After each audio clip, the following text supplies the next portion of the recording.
I came for the post-apocalyptic retelling of the tale about the wolf and the sheep set amongst a roguelite backdrop, but I stayed for its unique Slay the Spire inspired upgrade system and fluid gameplay feel that was reminiscent of Dead Cells.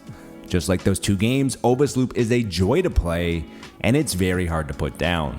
Before we jump into the video, I wanted to take a second to say thank you. I understand that life is busy and there are a lot of options on YouTube, and I hope that you enjoy the rest of the video, and if you do, leave a like, comment for the algorithm, and if you want to see more like it, subscribe.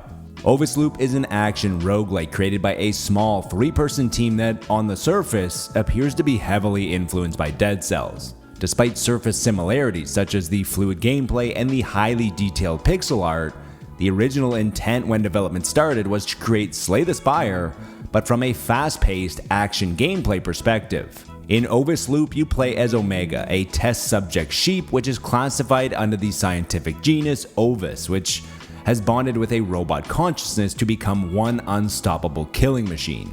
Your only objective is to put an end to the big bad Dr. Wolf and his cruel experimentations. The standout feature of Ovis Loop is the upgrade system, which was modeled around the Slay the Spire deck building, where you have the ability to add a new card to your hand or strengthen your existing ones.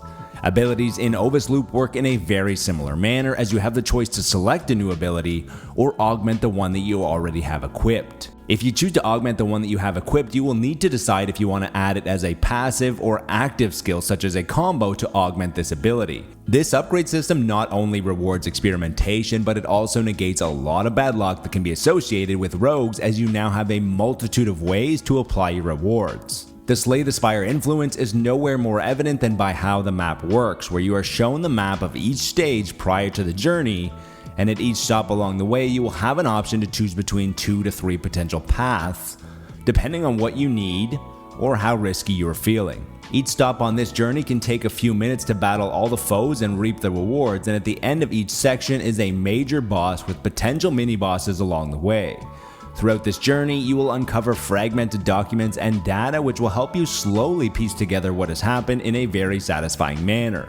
The pace of gameplay is fast, frenetic, and at times there is a lot going on the screen at once. Luckily, Ovis Loop features very strong audio and visual cues to relay all of the essential information to the player, which allows you to navigate the chaos with ease if you are skilled enough, because as important as the upgrade system is, and integral it is for a true Ovis Loop experience, the developers wanted to ensure that at the core of the game was skill. No matter if you get bad luck with items or if your build doesn't have the synergy that you were hoping for, skill should be able to carry you far.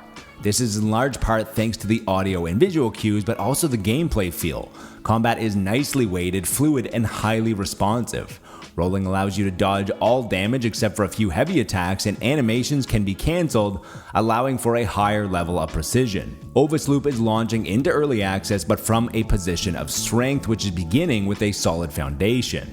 The gameplay is great, the mechanics are sound, the shortcomings are minimal, and the roadmap is already laid out. Throughout early access, intended plans include a fully realized hard mode, an expanded narrative with additional scenarios and events, new weapons, new skills, new modules, and much more. Ovis Loop can feel slightly repetitive, as environments and enemies could use additional visual variety.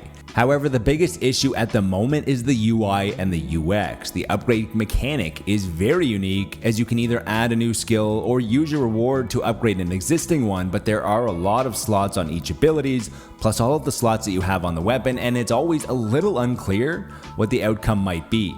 These also might be in the game and I just can't find them, but I wish there was also more hidden areas with small rewards to encourage exploration.